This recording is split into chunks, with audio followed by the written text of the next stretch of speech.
So it's only getting worse for KTM.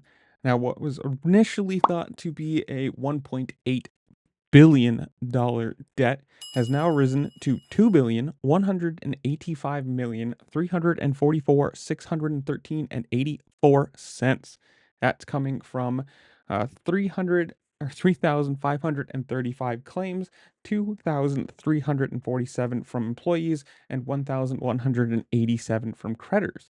So apparently, the plan was that 30% of the debt to creditors would be paid off in a 2-year period.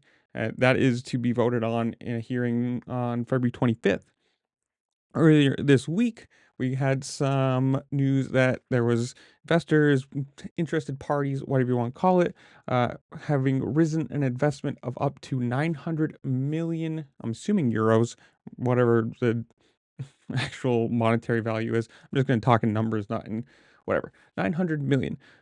Sound like a lot. That's pretty good. But when you consider that's less than half of the debt that KTM has, it's not gonna, it doesn't look very good. Um, it is, I don't know where we go from this. The CEO this week got, stepped down. Stefan Perrier, moved to Gottfried Neumeister. Sorry if I butchered that last name. I'm sorry. He was the previously acting as the co-CEO. So now he is, well, the only CEO. I don't know how you want to say it. Um, who knows? I mean, obviously, the main portion of this is MotoGP. Who knows where that's going to land in 2026? They have, I think, basically said we are running all this year. Um, but I mean, they've committed to 2025. So that's good. We'll see where this ends up. I mean, maybe they run this year and then they're gone immediately after.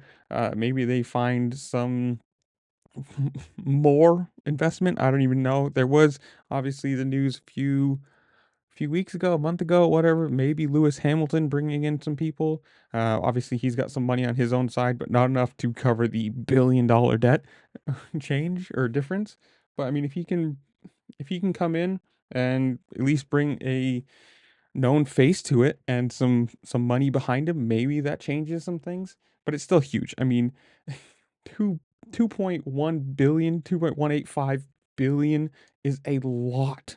And especially when you've got 1,000 creditors. I mean, there wasn't even what in December they didn't even pay their employees for the month. And it's, I mean, you gotta say there is a lot of money going out in racing. Who knows what's actually going to stay around? I mean, between MotoGP, they do a lot of dirt bike racing. MXGP, over here, Supercross and Motocross. There's gonna be have there's gonna have to be some weight shaving somewhere, and more than likely, it's going to be coming from the expenditures that aren't really necessary. I mean, obviously, racing is showing off the product, getting people interested in it to buy it. But if it's costing millions and millions of dollars a year, well, we'll see where this goes. I'm assuming MotoGP is going to be the first one. I mean, dirt bikes are probably what they're going to try and save the most. So probably going to be, blah blah blah or au revoir to KTM in 2026 for MotoGP, which is always going to be sad. But if it can save the company, and who knows, maybe they can come back into it. Who knows? Uh, Again, there is a vote to be had in the 25th of February about all this. I'm assuming they're probably going to find some more debt before that even happens, but that's where I leave you guys. Comment down below. Tell me what you think.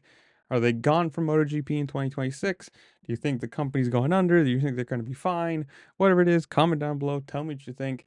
While you're down there, make sure to like, share, subscribe to all the fun things this platform allows you to do because it really just helped me out and I appreciate it. And with that, I will see y'all later. Peace.